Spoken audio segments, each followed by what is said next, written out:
അവിടെ വസിച്ച് വലിയൊരു ജനവിഭാഗമായി തീർന്നു. കാലക്രമേണ ഈജിപ്തിലെ ഭരണാധിപന്മാരുടെയും ജനസമൂഹത്തിന്റെയും കണ്ണിലെ കരടായി തീർന്ന ഇസ്രായേലിയർ പീഡന പർവ്വത്തിൽ നിന്നും രക്ഷ നേടാൻ ഒരു രക്ഷകന് വേണ്ടി കാത്തിരുന്നു.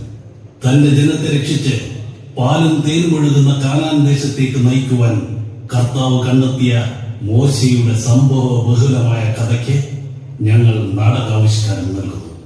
10 കൽപ്പനകൾ.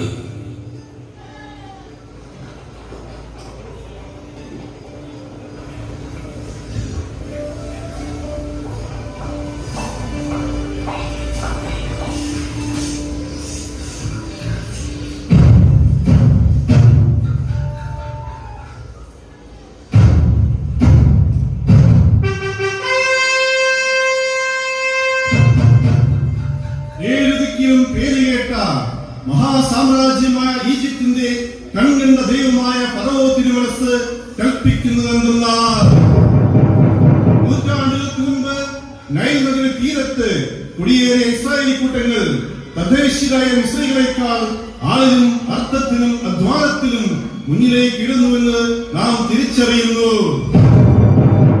അനിയന്ത്രിതമായ ഈ പോക്ക് ഈ സാമ്രാജ്യത്തിന് നിലനിൽപ്പിന് തന്നെ ആപത്കരമെന്ന് രാജ്യതന്ത്രജ്ഞന്മാർ വിലയിരുത്തുന്നു. ഇസ്രായേലിയർക്ക് പിറന്നു വീഴുന്ന പുരുഷ സന്താനങ്ങളെ ഉന്മൂലനം ചെയ്യുവാൻ പേരെടുക്കുന്ന സൂതികർമ്മികൾക്ക് നൽകിയ കൽപ്പനയും ലംഘിക്കപ്പെട്ടിരിക്കുന്നുവെന്ന് നാം മനസ്സിലാക്കുന്നു. ആയതിനാൽ എബ്രായർക്ക് ജനിക്കുന്ന ഓരോ ആൺകുഞ്ഞിനെയും തെരഞ്ഞുപിടിച്ച് നൈൽ നദിയിൽ എറിഞ്ഞു കൊല്ലുവാൻ നാം ഇതിനാൽ കൽപ്പിക്കുന്നു. ഉഗ്രശാസ്ത്രം ലംഘിക്കുന്നവർക്കുള്ള ശിക്ഷ കിരാത പീഡനവും മരണവും വഹിക്കുന്നുവെന്ന് തെര്യപ്പെടുത്തിക്കൊള്ളുന്നു.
എന്താണ് സംഭവിക്കുന്നത്?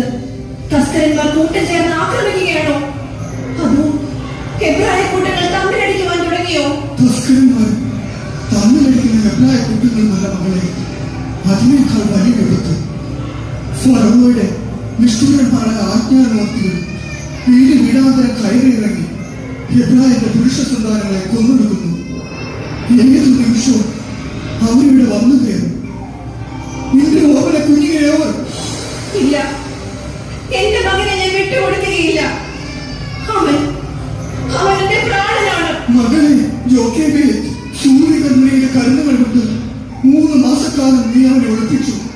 ആ മനുഷ്യത്വമില്ലാത്തവർ അത് തിരിച്ചറിയുമ്പോൾ നിന്നെയും അവർ വാഴിനിരയാക്കും. അത് കണ്ടു നിൽക്കാനുള്ള മനോധൈര്യം വൃദ്ധനായ പിതാവിനില്ല മകളെ.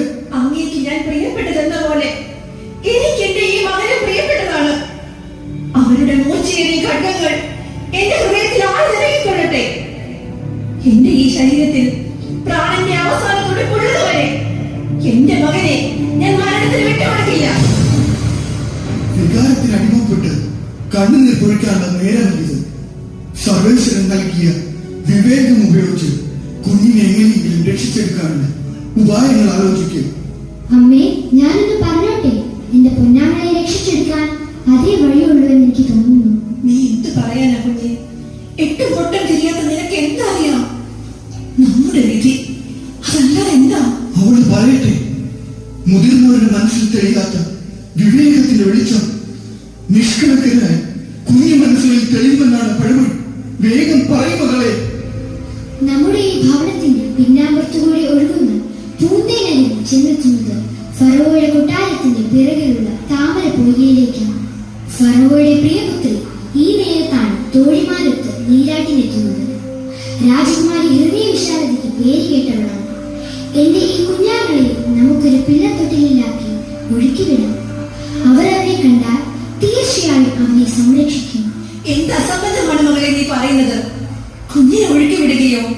തൊട്ടിൽ പെടണം അവരുടെ ശ്രദ്ധയിൽപ്പെട്ടില്ലെങ്കിൽ അത് ഒഴുകി നൈൽ നദിയിലേക്ക് നീ പതിക്കും.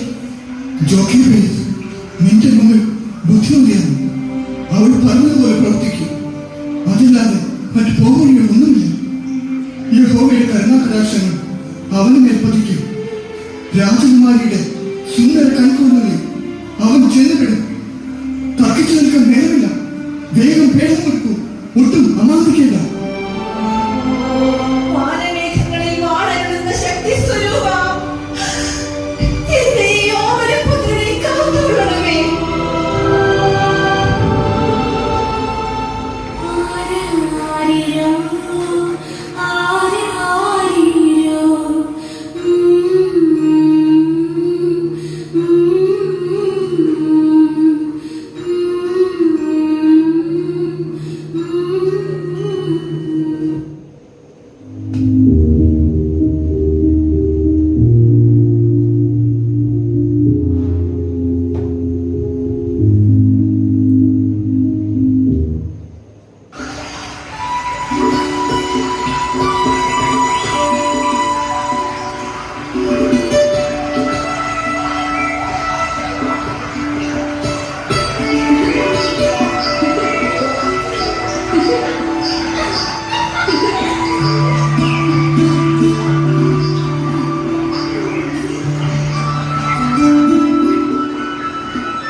എന്റെ വിദ്യാരാജകുമാരൻ എന്ന് കളഞ്ഞത് പൂന്തേനഴികയിലൂടെ തോണി തൊഴിഞ്ഞ് അയൽരാജ്യത്തെ കോമളന്മാരായ രാജകുമാരന്മാരാരെങ്കിലും ഈ സുന്ദര കുസുമത്തെ തേടി വരുന്നുണ്ടോ? രാജകുമാരന്മാരല്ല, അതിലും സുന്ദരമായ കാഴ്ച. പൂക്കളാൽ അലങ്കൃതമായ ഒരു പിള്ളത്തൊട്ടി, അതിൽ 7 അഴകുള്ളൊരു കുഞ്ഞ്. കഷ്ടം, ആരാണ് അതിനെ ഇങ്ങനെ ഒഴുക്കിവിട്ടത്?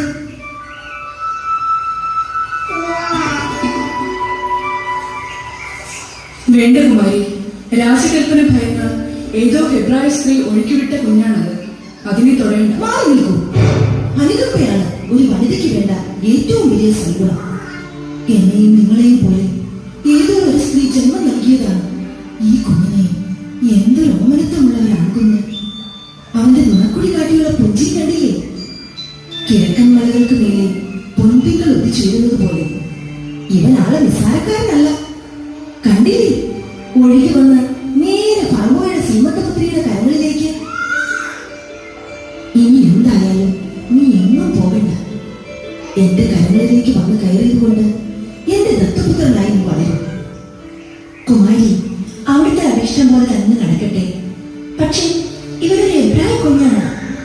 ഇതിനെ വളർത്തുവാൻ ഹെബ്രായ കൂട്ടത്തിലെ ഒരു പെണ്ണിനെ ഏൽപ്പിക്കുന്നതാവും ഉത്തമം. നീ പറഞ്ഞതിലും കാര്യമുണ്ട് സഖി. ഒരമ്മയുടെ എല്ലാ പരിലാളനകളും കിട്ടി അവൻ വളരണം. അന്തപുരത്തിൽ ഒരുപക്ഷെ അവൻ ഒറ്റപ്പെട്ടു പോയാലോ? ഏ സുന്ദരി പെണ്ണെ, കുറച്ചുകൂടി താഴെ വെച്ചിട്ട് ഇവിടെ വരും. ഹെബ്രായ പെൺകുട്ടികൾക്ക് സൗന്ദര്യവും എടുക്കും വേണ്ടുവോളം ഉണ്ടെന്നത് നേര് തന്നെ. ഇവളും ഒരു കൊച്ചു സുന്ദരി തന്നെ. എന്താ നിന്റെ പേര്? മെരിൻ. മിടുക്കി പെണ്ണെ, രാജകുമാരിക്ക് വേണ്ടി ഈ കുഞ്ഞിനെ വളർത്തുവാൻ ഹെബ്രായ കൂട്ടത്തിൽ നിന്നും കുലീനയായ ഒരു സ്ത്രീയെ കണ്ടെത്തുവാൻ നീ അവളെ സഹായിക്കാമോ? എന്റെ പിന്നാലെ പുളിച്ചുവിടുമായി വരുന്നത് ജ്ഞാനിയായ താനിയലിന്റെ മകൾ ജോക്കേബേത്താണ്. ഈ കുഞ്ഞിനെ അവർ പൊന്നുപോലെ നോക്കിക്കൊണ്ടു. ജ്ഞാനിയായ നഥാനിയേലിന്റെ മകൾ ജോക്കേബേത്ത്. അമ്മയെ കണ്ട, നിന്നെ നാം ഒരു ദൗത്യം ഏൽപ്പിക്കുന്നു. നമ്മുടെ ദത്തുപുത്രനായ ഈ കുഞ്ഞിനെ നീ മുലയൂട്ടി വളർത്തണം. അവന് പ്രായപൂർത്തിയാകുമ്പോൾ അവനെ നാം കൊട്ടാരത്തിലേക്ക് തിരികെ കൊണ്ടുപോകും. ഒന്നും വെറുതെ വേണ്ട.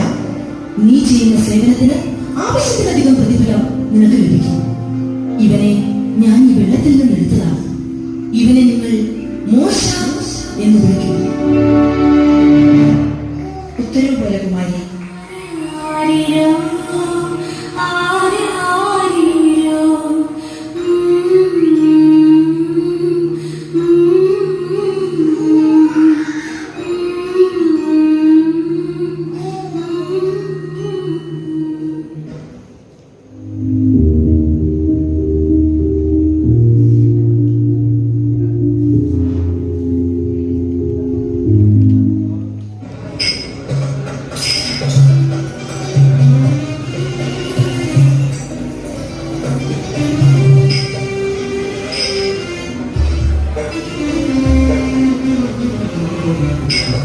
മിശ്രക്കൂട്ടങ്ങളുടെ വൃത്തികെട്ട മദ്യശാല, അവറ്റകളെ പോലെ തന്നെ മദ്യവും മഹാമോശം.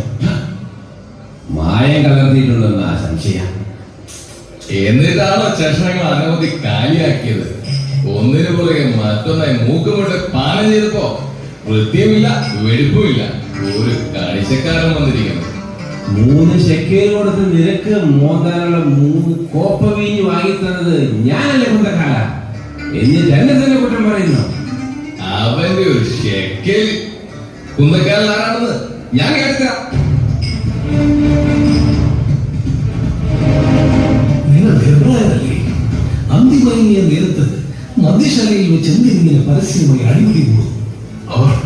അവർ മിസ്രികൾ അടിമകളെ പോലെ നിങ്ങളെ ചവിട്ടി പതിക്കും. എന്നിട്ടും നിങ്ങളിങ്ങനെ ലജ്ജാകരം. ഓ, ഒരു പ്രമാണി വന്നിരിക്കും. ഇതൊക്കെ പറയാൻ നീ ആരാ? ഏത് ഗോത്രത്തിൽപ്പെട്ടവനാ നീ? ഞാൻ മോശ. ലേവി ഗോത്രക്കാരാണ് എന്റെ പിതാമഹന്മാർ. ഓ, മോശ. കേട്ടിരിക്കുന്നു, ധാരാളം കേട്ടിരിക്കുന്നു. പദവിയുടെ കൊട്ടാരത്തിൽ വളർന്നവൻ, രാഷ്ട്രീയക്കാരൻ, അഹങ്കാരി. ഞാൻ ആരുമായിക്കോട്ടെ, ഒരു ജനതയെ അടിമത്തത്തിന്റെ ചൂളയിലിട്ട് പീഡിപ്പിക്കുമ്പോൾ വഴക്കടിക്കാതെ ഒന്നിച്ചു നിൽക്കുന്നതല്ലേ നോക്കി. ഒരു സ്വയം പ്രഖ്യാപിത നേതാവ് നിന്റെ നേതാവായി അംഗീകരിക്കാൻ ഞങ്ങൾക്ക് മനസ്സില്ല.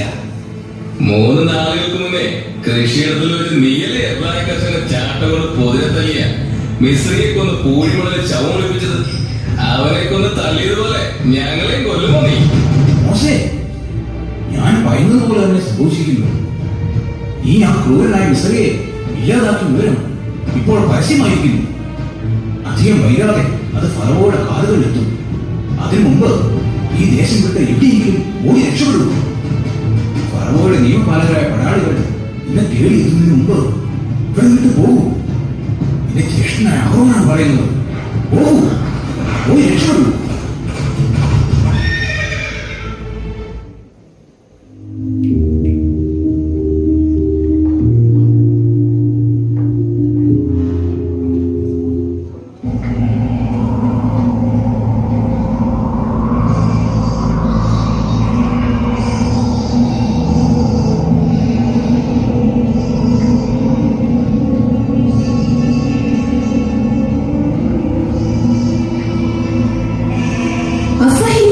ചൂട് അങ്ങ് ഈ കുളിർമയുള്ള ജലം അങ്ങോട്ട് പാനം ചെയ്യും.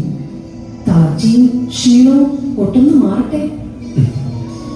കുളിർമയുള്ള ജലം പാനം ചെയ്യുമ്പോൾ ശരീരത്തിന്റെ തളർച്ച മാറുമായിരിക്കും. മനസ്സിന്റെ തളർച്ച മാറ്റുവാൻ ഞാൻ എന്ത് ചെയ്യും?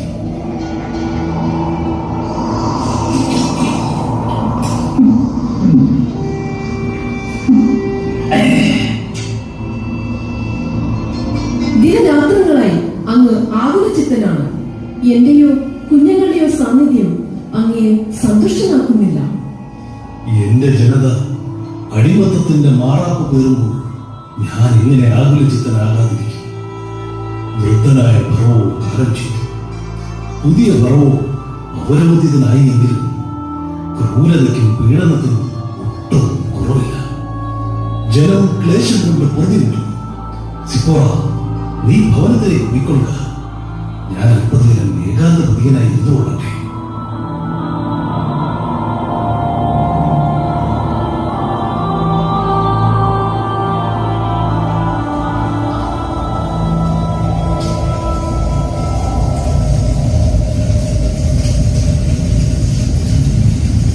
ഇതെന്തൊരു മറിവായം! മുൾപ്പടപ്പ് കത്തിച്ചുടിക്കും. പക്ഷേ അത് ചാമ്പലാകുന്നില്ല, അതിശയകരം തന്നെ. മോശ മോശ, ഇതാ ഞാൻ ഇവിടെ തന്നെയുണ്ട്. അടുത്തു വരരുത്. നീ നിൽക്കുന്നിടം പരിശുദ്ധമാണ്. നിന്റെ പാദങ്ങൾ അഴിച്ചു മാറ്റി. ആരാണ് അങ്ങാരാണ്? ആരാണ് ഈ ശബ്ദത്തിലുള്ളവ? നിന്റെ പിതാക്കന്മാരുടെ ദൈവമായ കർത്താവാണ് ഞാൻ. അബ്രഹാമിന്റെയും ഇസ്ഹാക്കിന്റെയും യാക്കോബിന്റെയും ദൈവം. ഈജിപ്തിലുള്ള എന്റെ ജനതയുടെ ദേശങ്ങൾ ഞാൻ കണ്ടു. അവരുടെ രോദനങ്ങൾ ഞാൻ കേട്ടു. അവരുടെ യാത്രകൾ ഞാൻ അറിയുന്നു. അവരെ അവിടെ നിന്ന് രക്ഷിച്ച് തേനും പാലും ഒഴുകുന്ന ഒരു ദേശത്തേക്ക് നയിക്കുവാനാണ് ഞാൻ ഇറങ്ങി വന്നിരിക്കുന്നത്. എന്റെ ജനമായ ഇസ്രായേൽ മക്കളെ നീ പുറത്തു കൊണ്ടുവരണം. കർത്താവേ, ഞാൻ വെറും നിസ്സാരനായ ഒരു മനുഷ്യൻ.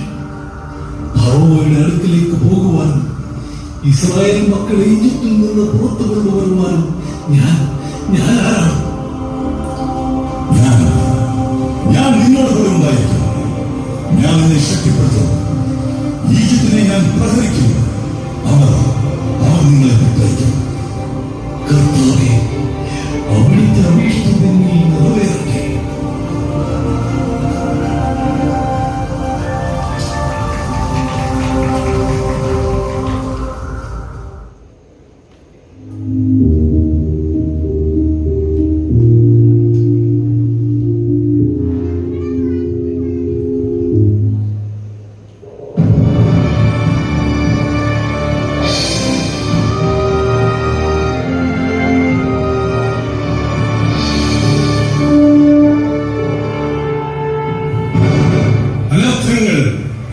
അനർത്ഥങ്ങൾ മുൻപെങ്ങും ഉണ്ടായിട്ടില്ലാത്ത വിധം പ്രകൃതിയുടെയും മാരാരോഗങ്ങളുടെയും സംഹാര താണ്ഡവം നമ്മുടെ ഈ മഹാസാമ്രാജ്യത്തിൽ എന്തൊക്കെയാണ് സംഭവിച്ചുകൊണ്ടിരിക്കുന്നത്? ജാഗ്രത! അങ്ങ് അതിബുദ്ധിമാനാണ്, താന്ത്രികനാണ്, മാന്ത്രിക വിദ്യകളിൽ അഗ്രഗണ്യനാണ്. എന്താണ് നമ്മുടെ സാമ്രാജ്യത്തെ പിടികൂടിയിരിക്കുന്ന വിപത്തെന്ന് എടുച്ചറിയാൻ താങ്കൾക്ക് കഴിയുമെന്ന് നാം കരുതുന്നു. അങ്ങയുടെ മുന്നിൽ പലവട്ടം പരിദേവനങ്ങളുമായി വന്ന മോശ, അവൻ കടൽ ഭൂതങ്ങളെയും പാതാള പിശാചുക്കളെയും ആരാധിക്കുന്ന ദുർമന്ത്രവാദിയാണ്. അവന്റെ ജനതയെ അങ്ങ് അടിമത്തത്തിൽ നിന്ന് മോചിപ്പിക്കാത്തതിൽ കുപിതനായി അവൻ നടത്തുന്ന പ്രത്യാക്രമണമാണ് ഈ കാണുന്നതൊക്കെ. അവനും അവന്റെ സഹോദരൻ അഹരോനും നമ്മെ മുഖം കാണിക്കുവാൻ കവാടത്തിൽ കാത്തുനിൽക്കുന്നുവെന്നല്ലേ ഉണർത്തിച്ചത്? കള്ളവരൻ പറയൂ, കള്ള പരിശകലോ. മരുന്നിന് മറുമരുന്ന്, വിഷത്തിന് ഉഗ്രവിഷം, മന്ത്രത്തിന് മഹാമന്ത്രം, തന്ത്രത്തിന് കുതന്ത്രം. ഈ സാമ്രാജ്യത്തിന് ഒരു മന്ത്രി, ഒരു താന്ത്രികൻ, ഒരു മഹാമാന്ത്രികൻ. അരമരക്കല്ലെങ്കിൽ അസ്ത്രമൊരിക്കൽ ജാഫേദ. വാക്കുകൾ കൊണ്ടല്ല, പ്രവൃത്തി കൊണ്ട് ശിവരത്വം കാട്ടി വമ്പ് തെളിയിക്കൂ ജാഫേദ.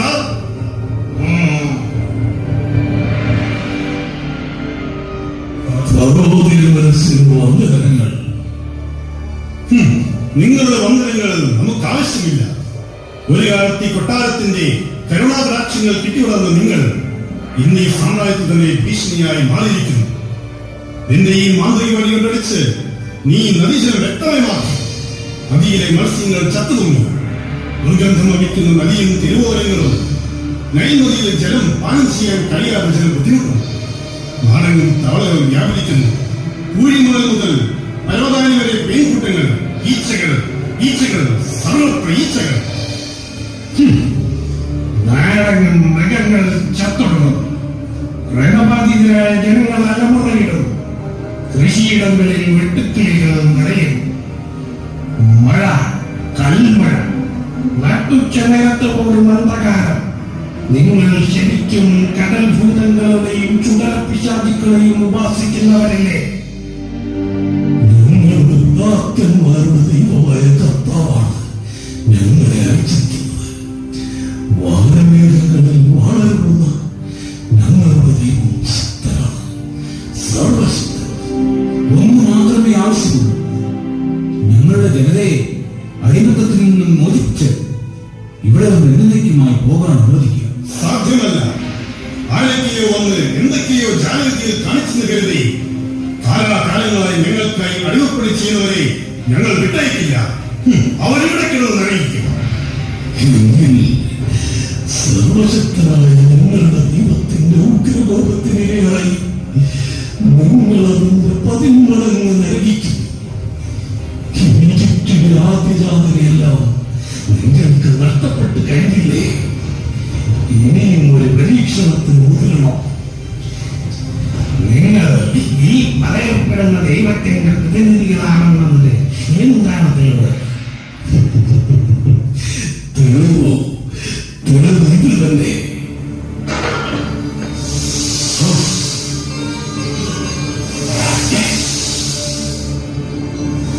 മനുഷ്യരെ, നിങ്ങളോട് പോരടിക്കുവാൻ ഞങ്ങളില്ല. പോകൂ. നിങ്ങളും നിങ്ങളുടെ പരിവാരങ്ങളും എന്നേക്കുമായി ഈ ദേശം വിട്ട് പോകുവിൻ. കടന്നു പോകൂ. നിങ്ങളുടെ സാന്നിധ്യത്തിൽ തന്നെ അപകടം മണക്കുന്നു. പോകൂ, കടന്നു പോകൂ.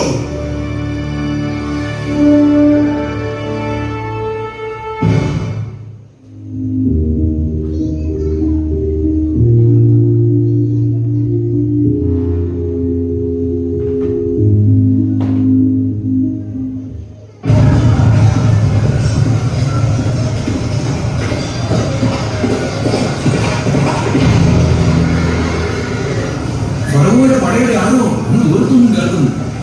അവൻ നമ്മുടെ ജനതയെ വിട്ടയക്കുമെന്ന് തോന്നുന്നില്ല. രഥചക്രങ്ങളുടെ ശബ്ദമല്ലേ അത്? നമ്മൾ മരണവക്രത്തിൽ അകപ്പെട്ടിരിക്കും.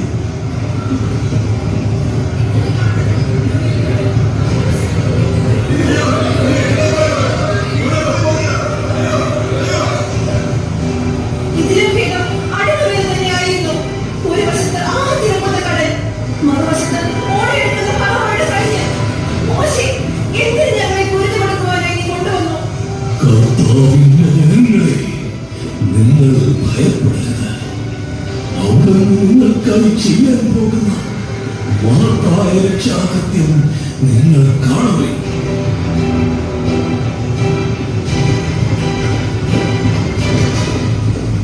മോശം, നീ എന്തിനെ വിളിച്ച് കരയുന്നു? നിന്റെ ജനതയോട് വിശ്വാസത്തോടെ മുന്നോട്ട് നടക്കുവാൻ പറയൂ.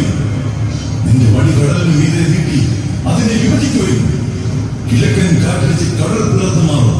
വരണ്ട ഭൂമിയിലൂടെ നിങ്ങൾ മറുകരയ്ക്ക് പോവുകയും നിങ്ങളെ പിന്തുടർന്നെത്തുന്ന ഫറവോയുടെ സൈന്യത്തെ തിരകളിലാഴ്ത്തി അന്തിമ വിജയം നേടി ഞാൻ മഹത്വം നൽകും.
അബ്രഹാത്തിന്റെയും ഇസ്ഹാക്കിന്റെയും യാക്കോബിന്റെയും ദൈവമായ കർത്താവേ, അങ്ങ് കൽപ്പിച്ചാൽ ആപാന്തകാലത്തിൽ മുഴുകുന്ന ജനമേ, ഇതാ നിങ്ങൾക്കും നിങ്ങളുടെ തലമുറകൾക്കുമായി നവ്യമായ 10 കൽപ്പനകൾ, മാനവ ജീവിതത്തിൽ പാലിക്കപ്പെടേണ്ട കൽപ്പനകൾ. നിന്റെ ദൈവമായ കർത്താവ് ഞാനാകുന്നു. ഞാനല്ലാതെ മറ്റൊരു ദൈവം നിനക്കുണ്ടാകരുത്. നിന്റെ ദൈവമായ കർത്താവിന്റെ നാമം വൃഥാ ഉപയോഗിക്കരുത്. സാബത്ത് വിശുദ്ധ ദിനമായി ആചരിക്കണമെന്ന് ഓർമ്മിക്കുക. മാതാവിനെയും പിതാവിനെയും ബഹുമാനിക്കുക. കൊല്ലരുത്. വ്യഭിചാരം ചെയ്യരുത്. മോഷ്ടിക്കരുത്. കള്ളസാക്ഷി പറയരുത്. അന്യന്റെ ഭാര്യയെ മോഹിക്കരുത്. അന്യന്റെ വസ്തുവകൾ ആഗ്രഹിക്കരുത്.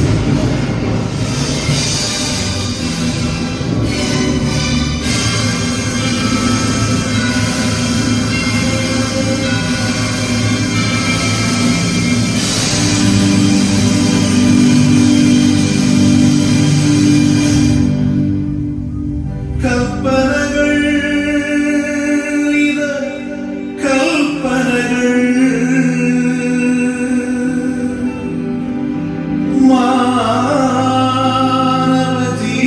മാനവജീവിത കൽപ്പനകൾ പാലിക്കലിങ്ങളീ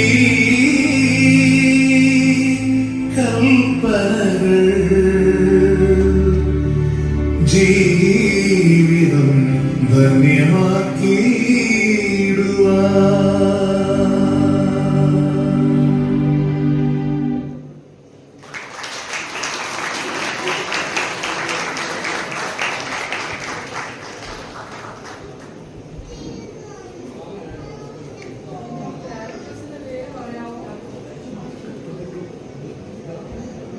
ഇത്ര മനോഹരമായി ഈ സ്കിറ്റ് ഈ വേദിയിൽ അവതരിപ്പിക്കാനായിട്ട് സാധിച്ചതിൽ സർവശക്തനായ ദൈവത്തിന് ആദ്യം നന്ദി പറയുന്നു. ഇന്നിവിടെ നമ്മൾ കണ്ട ഈ മനോഹരമായ ബൈബിൾ നാടകത്തിന്റെ പിന്നിൽ അധ്വാനവും സമർപ്പണവും നിറഞ്ഞ ഒരു സൃഷ്ടിപരമായ മനസ്സുണ്ട്.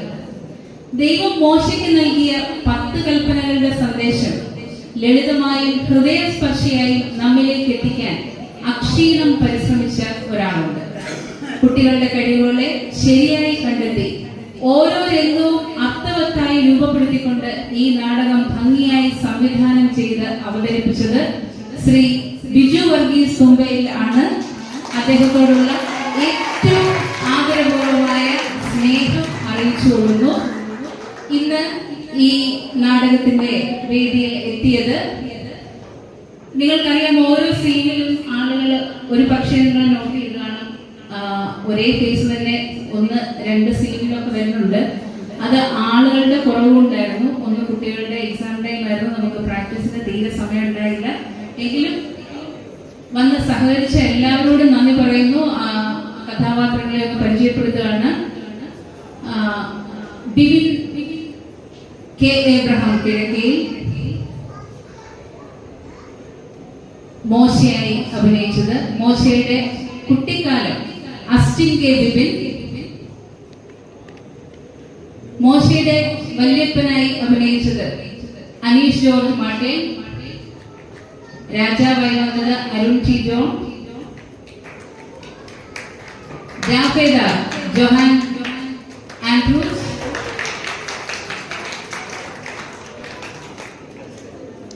ഒപ്പം Johan Bijosh, Nikhil Tom Thampan, Joy Stephen. രാജകുമാരിയായി വേദിയിലെത്തിയത് ഡോക്ടർ സാൻഡ്ര മെറിൻ. അങ്ങനെ അനൗൺസ് ചെയ്യാൻ സാധിച്ചതിൽ സന്തോഷം. മോശയുടെ അമ്മയായി അഭിനയിച്ചത് സോന എൽസ സാജു. മോശയുടെ സഹോദരിയായിട്ട് അഭിനയിച്ചത് അലീഷ വർഗീസ്. ഒപ്പം അക്സ സൂസൻ എബ്രഹാം, അൻസ ഷാജി, കൂടെ നിഖിത ബിജു. ആരുടെയും പേര് വിട്ടു പോയിട്ടില്ല എന്ന് വിചാരിക്കുന്നു. എല്ലാവരോടുമുള്ള സ്നേഹം നിറഞ്ഞ നന്ദി അറിയിക്കുന്നു. അടുത്തത് നന്ദി സൂചകമായിട്ടുള്ള ഒരു ഗാനം തന്നെയാണ് വേദിയിലെത്തുന്നത്. ശ്രീമതി ലോയിസ് അരുൺ.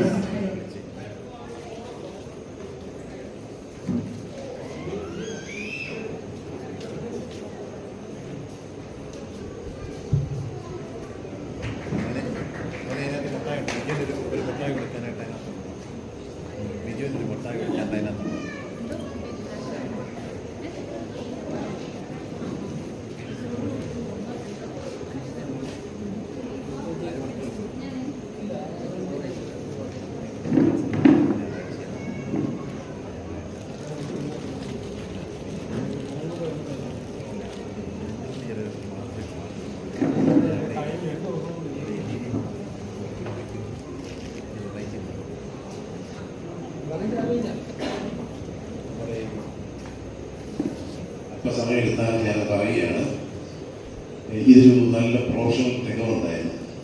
എനിക്കത് കണ്ടപ്പോഴേ തോന്നി എനിക്കറിയായിരുന്നു, നല്ല തികവുണ്ടായിരുന്നു. കാരണം നമ്മൾ സാധാരണ ഒരു നാടകം പോലെ അല്ലായിരുന്നു. പ്രത്യേകിച്ച് അതിൻ്റെ ദൃശ്യം ഉപയോഗിക്കുകയും ചെയ്തു. എനിക്ക് ബിജുവിനെ നേരത്തെ അറിയാം, ഞാൻ ഉപയോഗിച്ചിട്ടുണ്ട് ബിജുവിൻ്റെ കഴിവ്. നമ്മുടെ സ്കൂളിൽ വന്ന് നാടകം പഠിപ്പിച്ചിട്ടുണ്ട്.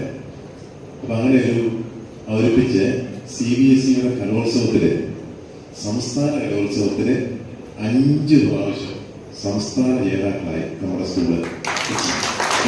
എൻ്റെ പിന്നില് ഈ സ്റ്റേജ് അറേഞ്ച്മെന്റ് അത് ഞെട്ടിപ്പോകുന്ന പരിപാടികളായിരുന്നു. അത് ബിജുവിന്റെ കലാബോധത്തിൽ നിന്നുള്ള അതേപോലെ ഈ കൊറോണയ്ക്ക് മുമ്പായി അത് അവതരിപ്പിച്ചത് എവിടെയൊക്കെയാന്ന് ചോദിച്ചാൽ തിരുവനന്തപുരത്തെ, കൊല്ലത്തെ, കോഴിക്കോട്ടെ, പാലക്കാട്.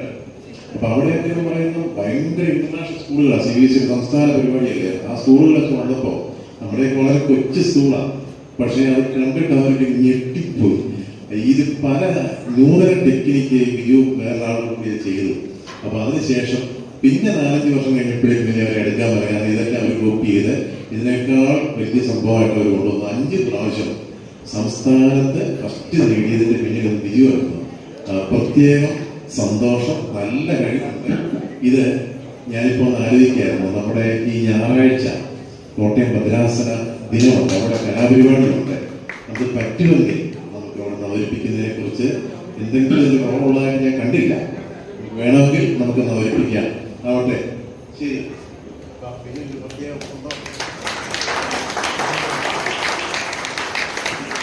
മറ്റേ സമ്മാനങ്ങൾ കുട്ടികൾ